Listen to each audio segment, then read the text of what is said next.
Welcome, everyone, to the YouTube channel of Ye Olde Parish Church of Loughborough, All Saints with Holy Trinity. It's great to welcome you to this online space this Tuesday lunchtime. My name's Wendy, and I'm here, as I always am, at this time of day on a Tuesday now. I've created a new little ritual, a habit. Every Tuesday lunchtime, I'm here on YouTube via the wonderful Zoom, talking to different colleagues and friends about the Bible. So I meet with other people on a Tuesday lunchtime to look at the scripture readings that are coming up on Sunday from the Revised Common Lectionary, which is a rhythm of readings that lots of churches all around the world follow. And through a 3-year cycle, it takes us through the different great themes, theological themes, and the great stories of the scriptures. And we get together and we take a look and we go, okay, how might we preach them on Sunday? What is God saying to us through them? Where do we find comfort? Where do we find challenge? And how might we preach them? If you're with us live this Tuesday lunchtime, do please join in. We'd love you to engage with us in the conversation. So do say hello in the chat if you're able to do that, and bring your perspectives, your questions, your ideas as we take a look at the text. Well, I'm delighted today to have 3 returning guests to the Minister's Muse. They've not been on together before, so they'll just be saying hi to each other before we went live today, but there'll be familiar faces to anyone who's tuned into the Muse regularly over the last year. So I'm going to mute myself and put into the chat what we're looking at today, and let my guests say hello to you, introduce themselves, and share with you a little bit about what Lent's looking like for them at the minute, because the world is a bit strange and nothing's quite normal, is it really? Take it away. Thank you. Hi everyone, my name's Sharon Prentice. I am a mission enabler in Birmingham and basically help to support our churches think about what it means to be a diverse, inclusive community of God that follows, the whole idea of loving God and loving our neighbour as ourselves. I'm also honorary canon theologian at Lichfield Cathedral. I've been ordained for several years now, and I am experiencing a different type of Lent like most people. I have several retreats that I'm going to either attend or lead, and it's around the themes around this kind of feeling of being slightly disorientated, and the ideas around desolation and consolation, which I think we all embody at this time. So that's a bit about me. Thanks, Sharon. I'm the Reverend Mark Poskett. I'm a rector in Leicester Diocese. I look after what's known as Bosworth Benefice, which is the town and villages around Market Bosworth in rural Leicestershire. It's a very pleasant area to live in, I have to confess, though I am a northerner by birth, and I like to always point that out to people. And I'm also area dean for Sparknoe West, deanery in Leicestershire as well. Lent for me, well, I think it started 23rd of March last 2000, isn't it really? I have to confess, I got to Lent this year and thought, well, I feel like I've given up an awful lot already. We had a lovely cottage in Yorkshire, which I haven't been to for a very long time, so I'm missing going back home for that. And I was a little bit sort of not quite sure about giving anything up, but on the morning of Ash Wednesday, I decided that I'd take the plunge and I would give up my favourite liquor, whiskey, for Lent. So it's communion wine only during Lent, and 1 week in, and I am suffering badly. And that's me. Hi, I'm Natalia Nanna. I am based in London. I'm a diversity and inclusion advisor and consultant with a national heritage charity, and I work with churches and charities about decolonising their work, about deconstructing race issues, and just generally working towards equity and liberation. I'd forgotten it was Lent, so I'm not in a church at the moment. I've left my Church of England parish last year and have been doing remote church with Oasis Church Waterloo. So Lent kind of passed me by, apart from when I noticed that one guy in a meeting had some dodgy stuff on his forehead, and I was like, what? I was like, oh, it must be Ash Wednesday. Oops, okay, my bad. But I feel like God understands. I feel like Mother's fine with this year, because She knows that I love Jesus and, you know, a lot of love and respect. And she also knows it's my 40th birthday in a few weeks. So that's more my focus, gotta say. So anything I'm giving up, I can't attribute to Lent. It's pure vanity. It's purely me wanting to get into my 40th birthday outfit. So that's my Lent confession. I think we can cope with that. I think there's some real honesty there. Yeah, I have to say part of my Lenten discipline of giving up sweet things and wine is because when I put my cassock on the other day, which obviously I don't wear as regularly as I did before lockdown, the buttons are straining somewhat at the seam. So maybe my reasons for fasting are not quite as spiritual as they should be, which might tie us nicely into where we might go with our passages today. So thank you so much to my guests for coming. And while you've been chatting, lots of people are with us today. Chris is here, Sue's here, Andrew's here, Rachel's here, Roger's here. I think I saw Michelle as well. So welcome. You know the score. Do join in with the passages that we're looking at. So we are third week of Lent on Sunday. Even if you hadn't noticed it started, we are definitely the third week of Lent. And our gospel text is John chapter 2. Verse 13 to 22, and it's, I guess you might call it, the cleansing of the temple. It's Jesus turning over the tables.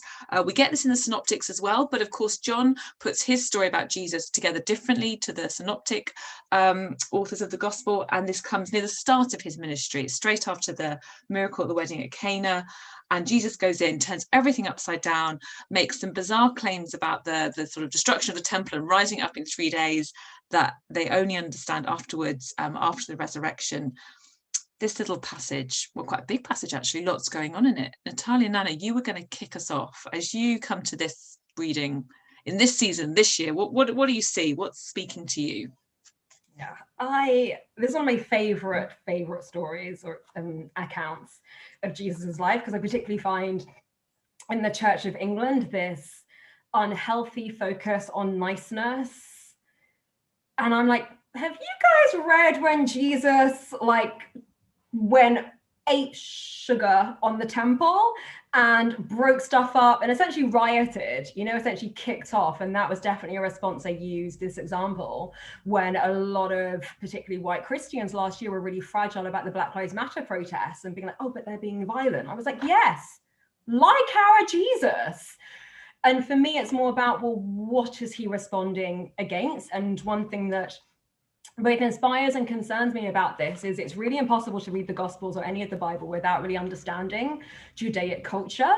And as white English cultured Christians, we miss out on so much in John's text, especially, which is so anchored in Judaism, particularly obviously when he was writing, that it starts opening line. It was time for the Passover celebration and Jesus went to Jerusalem. That makes no sense if you can't sort of understand how anchored in Jewish culture and Jewish tradition Yeshua of Nazareth was, that he was a first century Palestinian rabbi steeped in Jewish culture. And a reminder, he wasn't trying to start a new religion. He was trying to cleanse and renew and fulfill Judaism. So we see Jesus taking part in Jewish culture, Jewish practices. And with the naming of this story as the cleansing of the temple, I was going to say, well, cleansing it from what? And I don't think people really deconstruct that or question that enough. What I love is he's so intentional in this. We don't know how many days this story like this took place over. We've got him traveling, him going to Jerusalem. I'd love to hear stories about what that journey was like, who he went with, what the caravan was like, where they stopped, who they stayed with. Then he gets there and he sees, and then we have verse 15, Jesus made a whip from some ropes. So Jesus wasn't just rocking around town with a rope in his, in his backpack. He saw this going on. He assessed the situation. And he very intentionally went and made a whip even.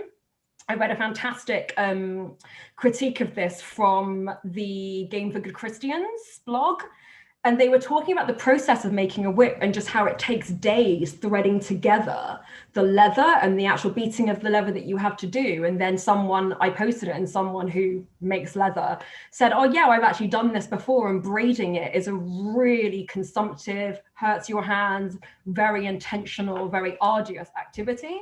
So Yeshua spent time on this. This was a really intentional action, which again ties into the fact of, okay, righteous anger and actually how to process and how to challenge.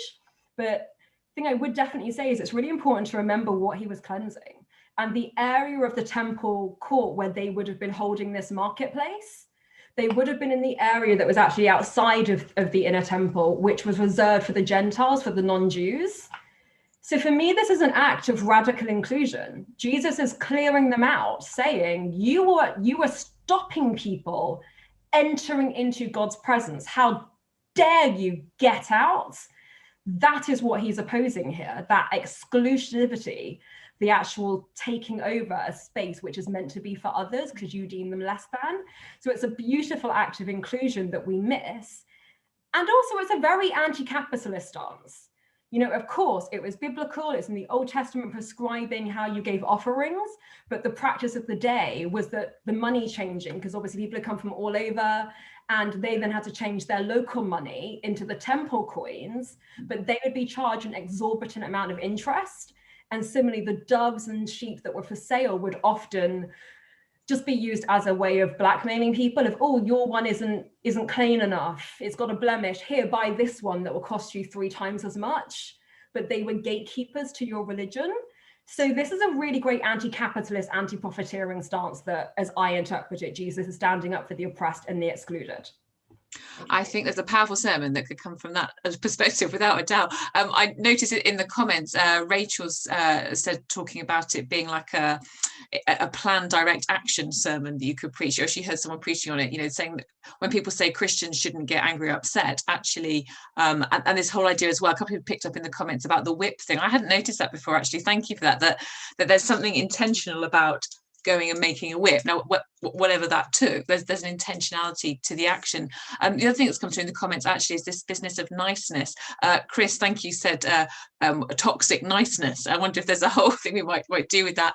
And Michelle said the unhealthy focus on niceness is not a purely C of E thing. She says, I grew up in charismatic circles, and we have it there too. Maybe it's a British thing. She says, only now in my 30s am I learning to flip tables. Wow, Michelle, you go flip tables. I noticed, Mark, you were having a nod there when Natalia Nanna was touching on the capitalism stuff. When you come to this text, is that where you're drawn, or are you thinking, I don't know, spiritual preparation? Where were you when you read it this time?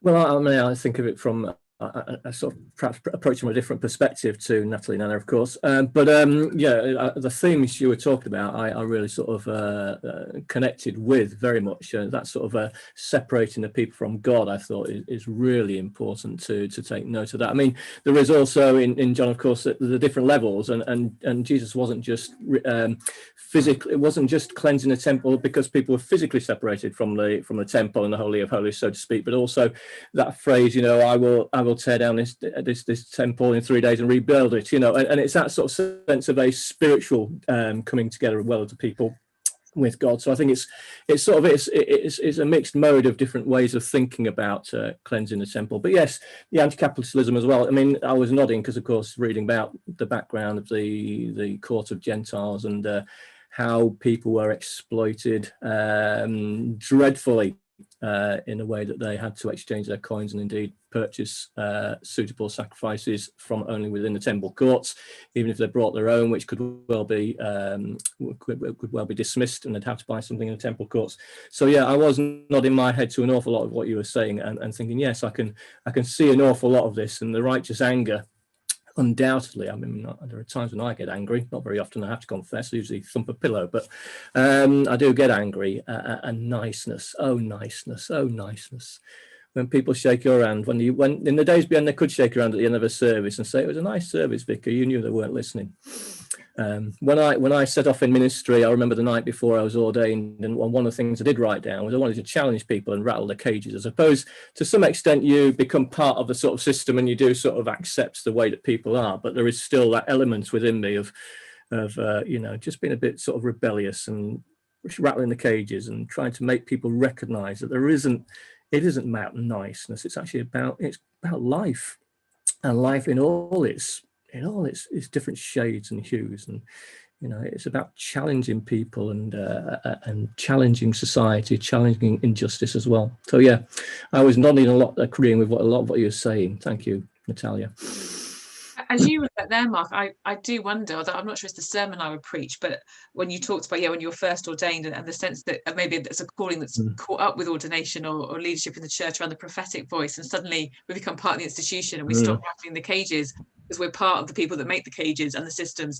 And so that's actually quite challenging as I think about this, actually, for myself, and to what extent. It's always so easy. So there's a religious system going on here that then gets slightly twisted, doesn't it? There is a system of sacrifice that is to do with Jewish religion at that time in the temple, but then it gets twisted and it gets abused, and maybe we have to have our eyes open. I don't know, what does Jesus want to cleanse out of our institution now? I mean, that's another whole angle you could go with a sermon on this, couldn't you, really? Perhaps we should try and name the things that do cause those hurdles between people and God, because I think we are well aware as clergy that there are many of them within the Church of England. Yeah, many structures. Sharon, I want to give you a chance to come in and reflect on this passage as you look at it, as you've been listening and as you come to it yourself. Where do you go with it when you read it this time? Yeah, I love it. I love the passion and the action that's encapsulated in the scripture passage. And what struck me was the fact that the temple officials allowed this stuff to go on in the forecourts of the temple. So they were colluding in a system of usury, which is basically overcharging interest and profiteering on the back of people coming to worship. And so you're kind of thinking, how did this get so twisted that the temple officials who stood for propriety and all things right allowed this to happen? And it got me thinking about, what do we allow wittingly and unwittingly? What do we colluding wittingly and unwittingly? And there is some searching going on here. So what Jesus does is very prophetic. It's a prophetic action. And that says something about he knows who he is, who his mother is, and acts within that. And that righteous anger propels him to do something around the church, the temple, let's say, because there's that wonderful scripture from Isaiah that's quoted, because there is a fierce love for the temple, for God's people. And Jesus demonstrates that the audacity comes out of this sense of identity. And that's what struck me. And are we being called at this time to be fierce? We use a term in the culture that I come from about being fierce. And it doesn't mean being aggressive. It means being courageous and brave and stepping forward and being very clear about what we stand for in terms of righteousness and justice. And by doing so, not just the organization thrives, but one another. We thrive together. And I think that's so important. Yeah, thank you. I can feel quite an energized, dramatic sermon that might bubble up out of this as we preach it. Sue comments. Oh, you just scrolled up because you're all commenting so fast, Sue. Come back. She says, it seems to me that the reason this comes so soon in John is that it's a kind of manifesto of Jesus' ministry to purify the temple, to overturn the way people think about money, to rebuild faith, in the way that John puts his gospel together. Natalia, do you want to reflect back anything you've heard before I move on to the next passages? There are a couple of things that you were sort of responding to as you were listening. Yeah, I'm just absolutely here for it. I wrote down the phrase, the audacity comes from his identity. Flipping love it. And yeah, I think I just love to hear that. What I'm encouraged by is the institutional focus, because too often we read the gospel, which was never ever intended as a personal document. It was never ever read by individuals except for the high priest. It was a communal public experience, sharing, like listening to the Torah, listening to the Bible being read. It was never intended as like, oh, I've got a line for the day, I've got my quote for the day, which is both beautiful and very dangerous. But I'm loving hearing this focus on the institutional element of this, of actually how do we cleanse the institutions? What would it look like? And especially as those of you who are rectors, vicars, preachers, what is it that your organizations need to be cleansed from? How brave are you going to be in doing that work? And as Sharon said, also then, how are we going to actually find that like self-courage to be assessing what we're complicit in? And how bold are we going to then be at shaking the cages, even though, as you said, we're in the cage ourselves? we're holding the cage on one hand firmly, are we then going to use the other hand to actually start shaking it? Yeah. Oh my goodness. Wow. And I wonder as well, I was thinking this whole thing at the minute about a lot of us are not meeting in our churches physically to worship, although we can, some of us aren't, etc. And I know like lots of people might be thinking about going back for Easter, and maybe, yeah, the whole thing of going back into our holy places and spaces. Can we use this time to cleanse those spaces in quite a deep, spiritual, meaningful way? I think I could spend the entire time talking about this passage, but I want to do justice to the others that we're looking at. I think that let's go to the Hebrew scripture, to the Old Testament text next. So we're almost in a Sunday school lesson, because we're in the 10 Commandments or the Decalogue. So there's always a lot of fun to be had here with the congregation about, can you name all the commandments? There's some fairly disastrous jokes you can tell as well, that probably may not be appropriate in every setting, but we have what the 10 Commandments as we receive them, but actually, of course, they're in a narrative. So when we think about 10 Commandments, we might think about just a list standing on their own, but they come in the story of God's people, comes after the Exodus, and the people of God, God's people, receive these commandments. I think, Mark, you were going to kick us off, weren't you? Were you drawn to this? Do you know your 10 Commandments off by heart? Well, it's interesting you should say that, because actually one of the little stories, asides I had about this particular passage was exactly what you're saying about learning the 10 Commandments in school. I seem to recall in the days when we did RE and Christian RE, it was actually part of the curriculum to learn the 10 Commandments in RE, and it was a one test I got absolutely everything right on. So there you go. Everybody was doing wonderful Latin and maths and science and everything else, but I got the 10 Commandments right. Whether I've ever lived by them is another question, but there you go, isn't it, really? But yes, so that was a sort of a little story that I sort of was thinking of. I mean, you've already introduced it as the 10 Commandments. I mean, it's not exactly the 10 Commandments as, of course, we know them and are printed on our boards in our churches and things like that. This is a sort of the prelim to what was developed to be what we would call the 10 Commandments, but this is where it's written down.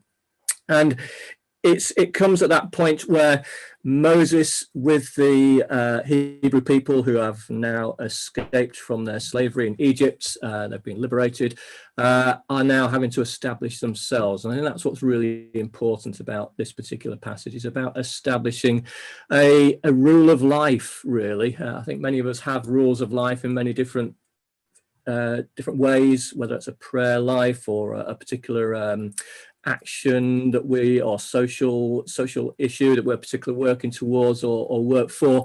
But I think we all have sort of rules of life, and this is really sort of a generalized rule of life, but there's something distinct about it as well, very distinct about it, because the first commandment is essentially about loving the Lord your God with all your heart, soul and mind. It is that focus. Of course, they would been living within a culture in which there were lots of different types of gods, and the created gods as well, out of gold, brass, did have brass then, and wood, and all sorts of different sort of materials that they were using and worshipping themselves. This is very clearly and very distinctly God's covenant with the people. He is making it very clear here that you are my people, and in order to be my people, you will worship me and me only. And I think that's very, very important in this. And of course, this is the first commandment, and it's the one that I suppose whenever we think about, we always fall short as well, don't we? Do we really love our God with all our heart, soul, mind and body all the time? Or are there other elements of life that come in there? Like, for example, my whiskey occasionally. I love the bottle of whiskey. And there's things like that. There are all sorts of things that come into life, aren't there? But loving the Lord your God with all your heart, soul, mind and body is the first and most important commandment, of course. And then how they live together, really, and recognizing one another. It's not just a vertical relationship, God, man. It's also a communal relationship with one another, and how we live together in fairness, equality and justice. We're coming back in some senses to the cleansing of the temple, aren't we? In that sense of, we are all in this as a community together, and this is how we live together in order to reveal that inclusivity of God for each and every one of us. And these have been explained in different ways in this particular passage, but it is essentially that love your neighbor as yourself is a summary of it that we tend to use. So it's how we're living together in community. It's about the sovereignty of God and worshiping God only, as opposed to the other cultures that the Hebrews would have been familiar with in themselves, and that distinctiveness of community. And I think that's again coming back to the gospel passage, isn't it? That you know, we are a distinctive community. We're not just a nice community. I know we come across as nice in our sort of expression, I suppose, or Church of England certainly does. But actually, we are a distinctive community, living hopefully by the gospel of Jesus Christ our Lord, who cleansed the temple. And it does come back to that sense of pilgrimage and challenge, doesn't it? How do we challenge society? How do we seek that fairness? So living in love and life, you know, is a big challenge to the Church of England at the moment that we should be working with and working towards. So, you know, and it's how we as God's people express ourselves, not just coming to church on a Sunday and singing some nice hymns, saying some nice liturgy and some nice prayers and listening to a sermon, but it's about actually how we live our daily lives as community, as God's people. Another sort of aside, I suppose, is I spent 18 months on Scargo Community in North Yorkshire, and that was a Christian community in which we had to learn to live together in ways that perhaps, you know, were not the norm for the Church of England. It was a hothouse sometimes. There were times when we fell out, we couldn't get along with each other. Times when you're tired and exhausted and just wanted to be away from the place because it had its own isolation as well, being in the Yorkshire Dales. But it was about living together, recognizing people's differences, celebrating people's differences, and learning that God loves each and every one of us equally. And that is how we should be expressing our communities, how we love everybody equally and respect everybody equally for who they are. And I think it's that this passage is about building that community of people, which to some extent we forget about in the Church of England today, but actually is still there and still as important today as ever it was. We are God's people. It's not just about, you know, respecting your mum and dad, do not murder, they're the sort of things we probably don't do normally anyway. It is about living together as God's people and how we express that love and that inclusion of all people in our lives and our society. And so, you know, those are sort of most of my thoughts. But I mean, the other sort of aside, Wendy knows I like to have a little aside on the readings as well. And this is, I love the idea as I read this through the descriptions of it. This mountain does not sound like a normal mountain to me. It sounds very much like a volcano, and personally, I think I'd be a long way from it. If I was stood next to that volcano, I'd be very worried about what was happening, quite frankly, with the smoke and everything, the rumblings of the land and everything else. I think I'd be very concerned about what was going on here. So, you know, that's the other part of my sort of reading of this passage is how you might tell it, I suppose. The locality of it, yeah. You're stood at the base of Vesuvius and it's about to erupt. I don't think you're not going to stand around for very long waiting for things to happen, are you? But there you go. You might run for it. Thanks, Mark. I think what's really interesting what you said, and I again, it came up a little bit earlier in our conversation, is the communal nature of the scriptures. And again, these are not a private list of private moral codes. They are speaking into community, and they connect us with God and with one another, and all those kind of things. Of course, sometimes, yeah, I'm always tickled by the fact that as women we're written out, because you shall not covet your neighbour's house, ox or wife, and sort of as women we're in the same category as ox, which is lovely. But I don't know, I'm pretty sure it doesn't give us a get out of jail free card. I'm pretty sure we're supposed to, the spirit of the commandments, I guess, is for everyone, but it does remind us about contextual approaches to scripture, and to remember that when we come to it. Sharon, the 10 commandments, I'm going to assume you know them. We're not going to run a little test. I'm relieved that Mark passed that at school, but as you read them again in this context, in this time, how would you preach it? What is speaking to you as you look at it today? The word covenant comes to mind. It's about promise, isn't it? That and we tend to read it in a very legalistic, if we kind of try and read it in context, it can feel very legalistic. But I mean, that's why I'm always drawn back to Matthew, where Jesus says to love God and love one another. And that is the summation of the law. That's the whole law there. And for me, reading it in Exodus, it's about respect for God, respect for God's name, the day, the ways of being, but also respect for one another. So this whole communal aspect keeps coming to the fore time and time again. But there's also an element of responsibility in there. And I think sometimes we don't hear that, the responsibility for one another. And so that interdependence is in there. And we kind of, from a Western perspective, we read it as a very individualistic thing. If I do this, then that'll be okay. But how do we do this together? And the whole, it's around Mount Sinai, and the holy mountain, and the people are waiting, eager to hear what Moses is saying. And Moses goes up and descends back down, and then delivers the sort of 10 words, as it's called, to the people. And it's this collective ownership and collective responsibility that I think really impresses me. Another thing that really impresses me is the power that's in the commandments. And if we go back to loving God and loving one another, what a radical way of being that is. Loving one another means stepping back. It means actually acknowledging the power in the community and how we do that and give it up and acquiesce and serve one another. And that is really radical stuff. And so if we read it legalistically, we can kind of divorce from that, the responsibility. I remember when I was learning the 10 Commandments many years ago, somebody said to me this. They said, if you love God, you don't want to covet somebody else's property. You don't want to disrespect somebody else. You don't want to. And it was predicated on love. So we do have to ask ourselves, if we truly love one another, what does that mean? Yeah. And here's what it might look like, I guess. Yeah. And here's what it looks like. In the comments, Andrew at St Edward's Castle, Donington. I'm assuming, Andrew, that's you behind the St Edward's comment. He says it's not about moral codes. It's about values and boundaries which apply to both life and holiness. You could preach a holiness sermon. What does that look like? What does it mean to live a holy life?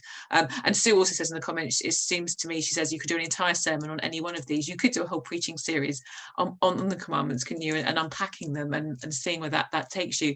Natalia Nanna, as you come to this passage and the 10 Commandments, how does this speak to you today? I really enjoy reading and rereading the story of the 10 Commandments. I remember learning it when I was a new Christian in my early 20s. And for me, I sort of read this and sort of went through and was like, okay, God, what might jump out at me that's a bit different?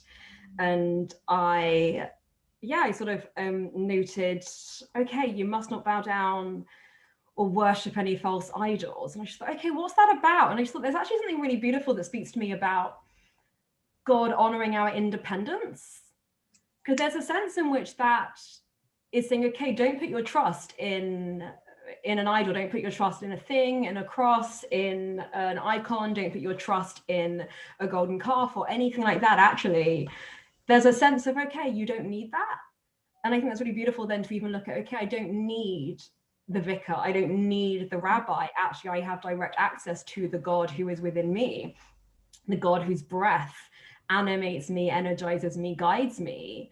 There's a beautiful invitation there, I think, actually, to self-trust and to spiritual independence, to not being dependent on an externalization but actually to be going inwards of, okay, let me listen more to the God in me. I don't need to bow down to something else and have an external focus and vessel for my relationship with the deity who made me. But actually there's God in me, and there's a personalization that I take from these, that I take from that in particular, but that I take from all of these.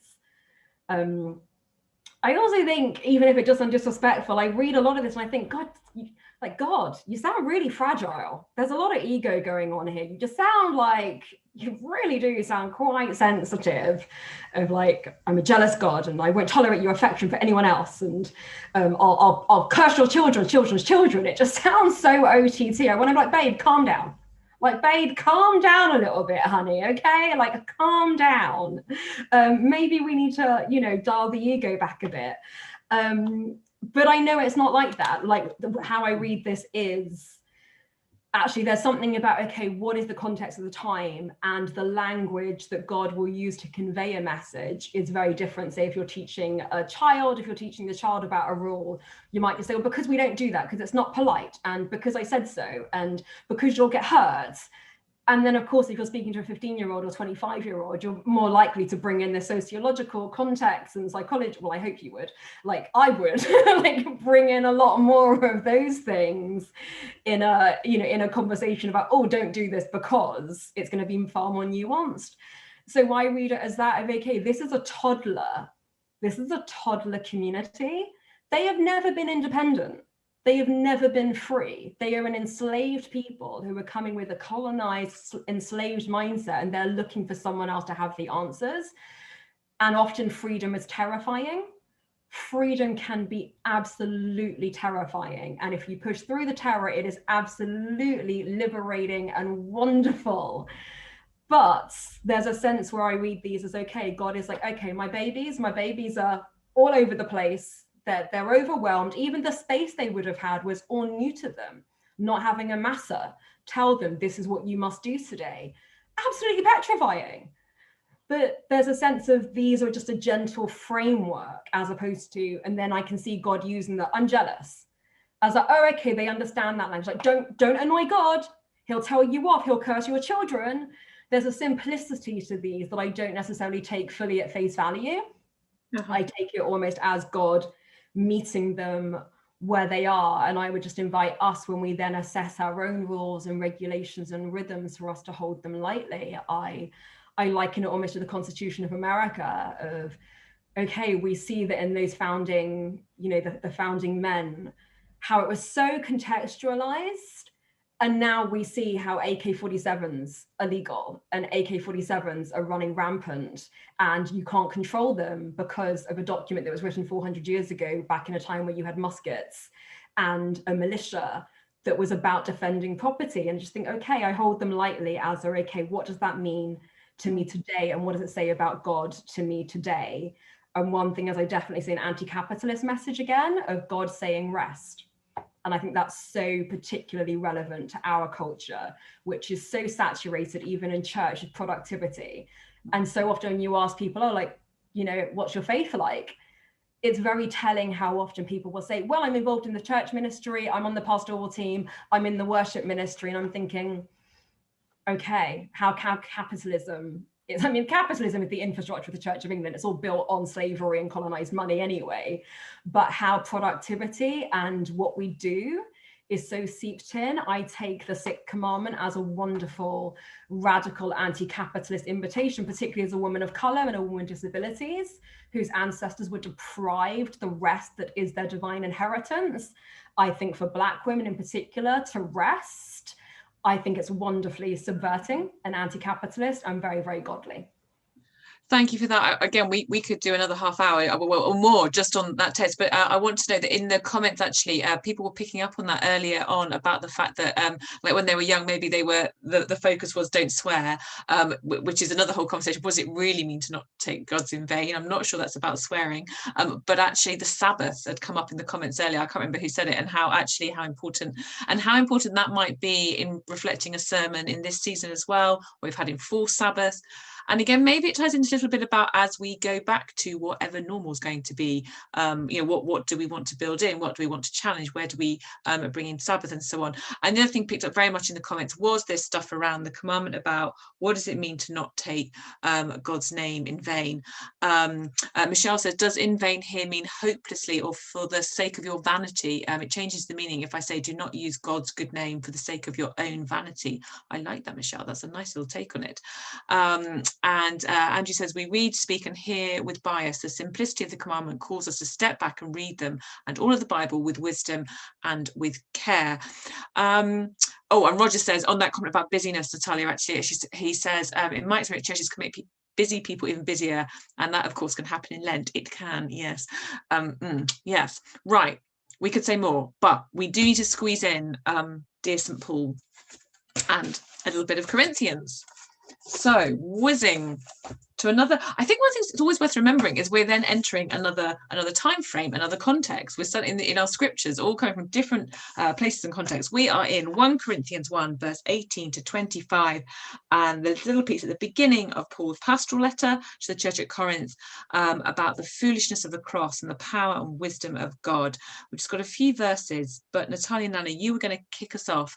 A couple of minutes, please, and I'm going to bring in the others because we're moving towards the end of our time. But what is it that when you read this, foolishness, wisdom, power of cross, where did you go when you read it? Natalia Nanna, I'm being quiet because I think it's Sharon who's meant to lead. It's Sharon, Wendy. Oh, I did it the wrong way around. Oh, I'm so sorry. I completely confused myself. Sorry. I was so engrossed. The conversation was so engrossing. That's okay. Just a few quick comments, really. That this whole epistle was written to church in Corinth, which was a church actually battling. It was a church of variety, and there were several different cultures there, and I think we all understand that. And so it was written in that context, and I think we need to remember that. We need to remember what can arise out of that. And so Paul was speaking into the futility of human wisdom. Yay, folks. We sometimes think that we know it, and actually this is a pop at philosophers and orators, actually. And we sometimes hold great store by our ability to explain and orate and be philosophical. And this is saying the wisdom of God is actually so much more than that, so much more that it looks like foolishness, because in essence, the cross, someone giving up their life and going to the cross doesn't make sense. And in that is the power. So there's something about head knowledge, cognitive, intellectual knowledge, and the embodied incarnational way of being that Christ is and what Christ stands for. And I was thinking about the difference between the different ways of seeing the world, a sort of Western European and Eastern and African ways of being, and the much more embodied way of being. And so Paul is talking into that actually there are these various ways, but we need to hang back and just immerse ourselves in the freedom of this doesn't make sense, but I'm going to trust, I'm going to have faith. And one thing that came to mind was a saying by the Akan tribe, which says that when God ties a knot, no human can untie it. There is something about the mystery of faith. And our propensity is about trying to understand it. So how do we hold back and dwell in the mystery? What are the presumptions and predetermined ways of thinking about things that we sometimes fall into? I mean, I can go on, but I do want to hear from Natalia Nanna and Mark about their perspectives as well. Oh, thanks, Sharon, for kicking us off. Mark, let me bring you in. Where do you go with this? What are your perspectives on it? Well, it's certainly a pop at the orator, isn't it? I think it's a lesson to us all, isn't it? Very much. I think that's one of the most important things that comes out, certainly to a cleric who preaches regularly on Sundays and things like that. There is something profoundly deep, whole, mysterious about the gospel, isn't there? That subverts the wisdom of humanity, and I think it's that.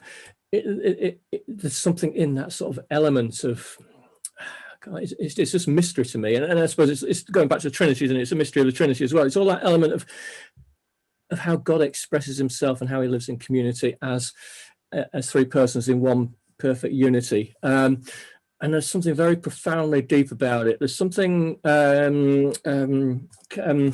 very contemplative about it as well. Something very. I'm trying to sort of grapple for things that I can't really explain because I'm not a great orator, I struggle for words sometimes. But I always go back when I'm struggling with a passage. I always go back to Michael Ramsey's comment that if you don't know what to say something about Jesus. Well, Jesus is wonderful. Jesus is Lord. And I think it's that element of it, that really sort of hits me. That there are so many people out there who think they know so much. But the reality is there's a great deal of ignorance in what they say that they don't understand, and they've never really tried to understand. And God's awesomeness is beyond all of that, but it's shrouded in so much mystery as well, which gives us that freedom within the boundaries of our faith to express and explore and find new areas of wisdom and understanding, and there's just so much there that is incredible. And to some extent, it goes back to Natalia Nanna's comment about, you know, discovering God within ourselves, isn't it? Within the boundaries of our faith and our understanding of our faith, there is so much of God that we can understand and explore and find exciting and love, and those things. That exploration is greater than anybody sitting there with a pen and paper and writing out the most wonderful essay about why the church should be. You know, it's that depth of knowing God, isn't it? That depth of knowing God, but that mystery of not being able to know God as well. I do sometimes wonder if the best thing we can do as preachers sometimes is just to be quiet. I'm sure that's not just a cop out if I didn't have time to write my sermon, but there is something about, let's just sit with this. Let's just sit. And actually, I've tried to do it. Roger says it's lovely to hear the word mystery brought into the discussion today, and the need for silence and space. Natalia Nanna, this passage, foolishness, cross, wisdom, what's speaking to your heart today? Well, what Mark said definitely resonated and speaks to me. I'm a big fan of the contemplative tradition and holding silence and meditation. So absolutely concur with that. It was interesting that when I looked at the line about, okay, God has made the wisdom of this world look foolish, I had to remind myself, well, when Paul uses the word world, what he means is this time in this context, and the world is a very small, he's talking about a particular area. You know, the world is a very small realized place. He's not necessarily making a statement about all of humanity's wisdom is foolishness, but actually remembering that in Corinth, it's a very unique, very specific context that he is talking about. So I just hold that lightly, and then I apply it to my context. And I think, okay, there's something here that I find really interesting and ironic and slightly hypocritical in a discussion, the Church of England, because the Church of England, you know, to be a Church of England, vicar, rector, pastor, preacher, whatever title they give them, you've got to have a degree. You've got to be signed off from university. You've got to go through all this training, all stuff which Jesus of Nazareth himself never did, and which his disciples never did. So I just find it really interesting and ironic and challenging that it's such an academic, formalized, hierarchical institution, but we're reading these words that talk about how utterly vacuous and stupid all of that is. So I suppose for me, the invitation would be for vicars in particular to really look at, okay, what would it mean to value lived experience? What would it mean to just listen to my congregation and listen to my body and listen to my lived experience? And more like Black feminist, womanist theology, which is much more about just listening to lived Black women's experience and taking that as gospel.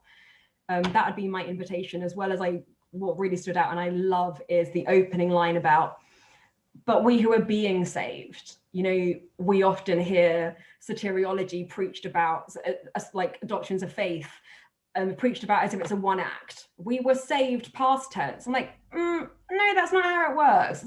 Salvation is an ongoing participatory progress, and that's not, I've just been saved from my sins. Oh, how simplistic. But actually I'm being saved from so much, and particularly as the cross, being saved from oppression, being saved from exclusion, being saved from inequality. They're the things that Jesus actually, you know, preached about and was killed for. So they're the things that I want to look at. How can the church be participating in God's salvation work in terms of oppression and injustice? And that is what excites me. Thank you. I think that's a beautiful conclusion to our conversations, actually, because that does tie us in back round a little bit to where we were with the cleansing of the temple and what is it we're standing for and all those things. Some lovely reflections again in the comments about that challenge of intellectualism within the church and that being a barrier possibly for ordination. I want to say it doesn't have to be and it shouldn't be, so don't let that put you off. But how we hold all those together, our learning with our foolishness. We've just run over our time and I don't want to take up too much more time of my guest's time with me today, but we do always wrap up with okay, we've had a bit of a conversation, we've explored the text. If you were preaching on Sunday, if you are preaching on Sunday, if this is the lectionary that's in front of you, which one would you go with? What kind of sermon would you preach? I'll go around my screen again. So Sharon, are you preaching on Sunday, or is this an imaginary exercise for you? No, I'm preaching this week, but the thing about the inclusiveness of the gospel, and that is not dependent on status, not dependent on erudite words, but actually is freeing. That's the whole point of the law, and Jesus transcending the law is to free us into this knowledge of being a part of God's family. Sounds like a good sermon. Thank you, Sharon. Mark, what about you? In your context, are you preaching on Sunday, and what does that look like for you? Probably. Haven't decided yet. Yeah, what would it look like? Well, we would go for the Exodus and the John in my churches. So I've been thinking about the distinctiveness of community, as I mentioned, and the context of where they had just come from, but also from the cleansing of the temple, that understanding of the inclusiveness of God as expressed, if you like, through Christ's actions in cleansing the course of Gentiles in order that people can get to God, so to speak. So something along those lines. Thank you. Natalia Nanna, I know you don't preach as much as you might have done previously. You're kind of... No, I miss preaching. That's my biggest loss from being churchless, church free, whatever it is at the moment, is how much I really miss preaching. But if I were, I think I would also go with John, the gospel reading. And I think given that it's Lent, there's something about picking up the anti-capitalist narrative as a time of stepping away from productivity and stepping away from consumption. And I'd also love to invite congregation into anger. Like, I'd love to hold space for holy anger and actually say, what are you angry about? And have a, punch the little kneeler thing, like if that's physically able and so on, but have a space of holy anger and actually helping people connect with that, I think is really needed. So yeah, I think that's where I'd go.